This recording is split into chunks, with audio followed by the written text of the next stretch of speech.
My name is Albert Pagulayan of Team Toro International. Marami nagtatanong sa akin ng mga member paano napapalaki ang grupo. Meron din namang hindi. Actually, pagka-join mo dapat, alam mo dapat yung basic sa network marketing. Kung baga sa pagbabasketball, ang unang ginagawa, before ka sumalang sa laban ng basketball, tinuturuan ko paano mag-dribble. Kasi ang pag-dribble, yun yung basic. Paano makasali ka sa basketball. Ganun din sa network marketing.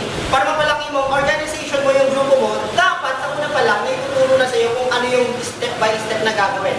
So ano ba yung basic sa network marketing? Meron akong tinatawag na 5 fingers. Itong 5 fingers na to, ito yung pinaka-basic lang. Na kapag ito nasundan mo, walang imposible. Puputok or sasabog ka agad ang grupo mo. 5 fingers. Number 1, make sure na pagka-join ng downline mo o ng tawag dito ng grupo mo, make sure, mauriyan mo kaagad ng number 1 na gagawin nila, gagawa sila ng prospect list. Ang tawag natin dyan, make a prospect list, at least 200 person. So lahat ng kakilala mo, mapa-Facebook, mapa-cellphone, kamag-anak mo sa nanay mo, kamag-anak mo sa tatay mo, lista mo lahat. At sa paglilista mo, make sure ika-categorize mo sila. Categorize mo from A, B, and C. Okay, tignan natin yung pagka-categorize nila. Letter A, dito mo ilalagay yung mga man persons. Sino itong mga man persons? Ang ibig sabihin mo yan ay merong means, merong authority, at merong needs. Means, ito yung mga tao na kapag pinresentahan mo, automatic mo bigyan kasi merong pera.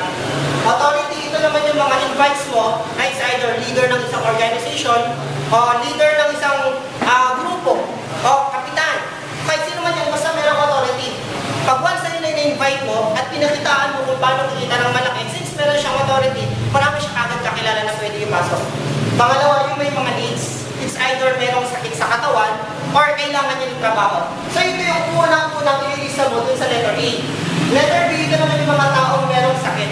Bakit kinakailangan isulat mo merong mga sakit? Kasi ang produkto natin is all about health. So, sa pag-i-invite, minsan hindi natin alam kung sino tatanggitin natin. Present tayo ng present.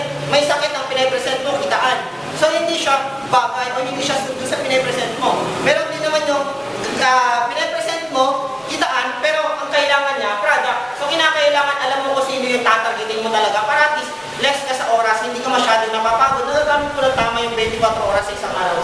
So, letter B, sulat mo lahat ng mga taong kakilala mo na merong sakit na siya ang bebentahan mo. Ang tawag natin dyan, product movement. And then, letter C, ito naman yung mga kakilala mo, walang kwenta. Apply, bakit kinakailangan isulat pati yung mga taong walang kwenta? Kahit na walang kwenta yung mga tao na yan, meron at meron pa rin niyang kakilala. Yun yung tinatawag natin referrals. So, hihingi ka sa kanila ng mga referrals sa mga tao nila, nakakilala nila na merong means, merong authority at merong needs. O di kaya, kakilala nila na merong sakit. So, meron pa rin silbi yan kahit walang kwenta sa'yo. So, ito yung number 1 dun sa make a prospect list. Pangalawa, may apply, meron na akong prospect list. Kinakailangan, yung mga tao na yan, ma-invite mo. Okay? Sa pag-i-invite, kinakailangan set your time. Aalamin mo dun sa prospect mo kung ano available na time niya. Baka mamaya, set ka ng set, hindi available yung tao. Ngayon, pagdating ngayon ng araw ng pinag-usapan mo, since hindi siya available kasi sinet mong oras, sayang lang yung araw. So, pag na-invite mo, make sure representahan mo kagad. It's either one-on-one or dun sa tinatawag natin big crowd. And then make sure kapag ikaw yung mag-represent, dapat master na master mo yung negosyo mo. Kinakailangan kahit walang uplines, alam mo kung ano yung takbo ng negosyo. Kasi minsan, nagdedepende lang tayo sa mga uplines. Eh, paano nga kung wala yung uplines mo o yung direct sponsor mo? So, ikaw mismo yung responsibility sa negosyo mo. Kinakailangan master na master mo siya. Apply na yung mamasterin mo sa negosyo mo. Number 1, kinakailangan alam mo mag-product demo. Dapat yung mga products na dinidiscuss mo, dapat alam mo kung ano yung magiging epekto niya sa katawan. Kasi pangit mamaya, present ka ng present, iba na pala yung mga pinagsasabi mo. Pangalawa, kinakailangan marunong ka mag-OPP. Ano ibig sabihin ng OPP? Opportunity Plan Presentation. Ito naman yung kung paano tayo kikita ng pero ito yung marketing plan. And then pangatlo, dapat marunong ka mag-NDO. Ano itong NDO? Ang tawag natin dyan ay New Distributor Orientation. Ito yung binibigay natin dun sa mga bagong member natin. Kinakailangan ma-orient ko na sila kung ano yung mga dapat at hindi nila dapat gawin para at least lumaki yung grupo nila. So ito yung pangatlo dun sa 5 fingers natin. Ngayon, pag nag-represent ka, it's either one-on-one, table talk. Kinakailangan pag nag-table talk ka, dapat ibigay mo kagad 100% yung galing mo kasi nga sabi nila, wala nang second chance. Kapag hindi mo kagad ibigay yung galing mo doon at hindi nag-yun, sayang din. Always remember yung prospect mo, 1 milyon yung papasok sa'yo. So since 1 milyon yung papasok niya, dapat sinisip big OPP. Ito yung tinatawag nilang gatherings or big events. Sa pag-i-invite dito, maramihan. Kung pwede nga buong barangay, pwede mo hakutin. Basta kaya mo. So dito, sa big OPP, nagpe-present dito yung mga top earners yung kumikita na ng malaki sa global. So pag may mga ganong events, dun sa lugar mo, dapat naghahakot ka, hindi pa isa-isa, kundi maramihan.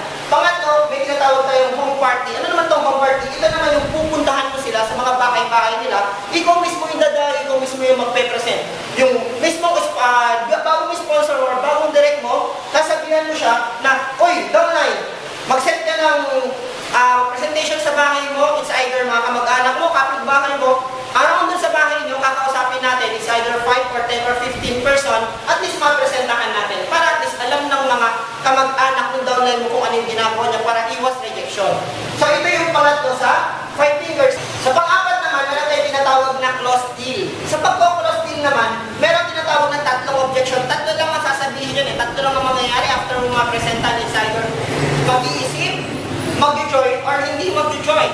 Kinakailangan, ma-set mo yung goals kung kailan niya ba gustong mag-join. Pag sinabi niya sa'yo, mag-iisip muna ako, walang kaso sa pag-iisip. Yun nga lang, sabihin mo sa kanya, "Sir, wala pa akong kakilala na yumaman sa pag-iisip lang." Kasi kung nakakayaman ng pag-iisip, tayo lahat mag-iisip na lang. Pangalawa, sa kanya pag-iipunan ko muna. Kapag sinabi niya mga ganung bagay, kinakailangan meron follow-up question. Kung sasabihin niya pag-iipunan niya, sabihin mo sa kanya, kung mag-iipon ka, ilang taon ka na, o wala ka pa naiipon, ilang taon pa yung guguli mo para makaipon ka. Kapag marami siyang mga alibay na sinasabi sa'yo, alam mo na kung ano yung mga magiging next move mo. Kasi bakit naman na tinuturuan mo siya sa mga gagawin niya para at least makapag-provide ng pang-join, tapos ang dami niyang alibay, ang dami niyang rason, alam mo na yan, tapusin mo na kagad ang usapan para at least hindi masayang yung oras mo at hindi rin masayang yung oras niya. Pang-apat, since na-close deal mo siya sa pag-set ng goal, pang-lima, kinakailangan, ma-follow up mo kaagad. So sa pagpa-follow up, make sure meron tayong tinatawag na 48 hours rule or 2 days. After mo mapresentahan ng isang kliyente, ang momentum level o excitement level niya, nasa taas yan. Yun nga lang, after nyong maghiwalay, pag naghiwalay na kayo, hindi mo alam kung saan siya pupunta, along the way, meron siyang mga makakasalubong na mga negative na tao na sasabihin hindi magandang networking, hindi ka sasabihin yayaman dyan, scam yan, nagaling na ako dyan. So yung madaming mga negative sa labas na may encounter niya.